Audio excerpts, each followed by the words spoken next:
Welcome back to another technical deep dive here in the debug zone. Today we're tackling a big question and breaking it down with insights from other users. Hopefully this clears up some misconceptions and helps you get the answer you need. So buckle up, stay a little curious, and let's jump right in.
And that's a wrap.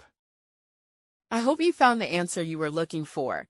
If you did, take a second to hit that subscribe button. It really helps out. And let me know in the comments which solution worked best for you. See you next time in the debug zone.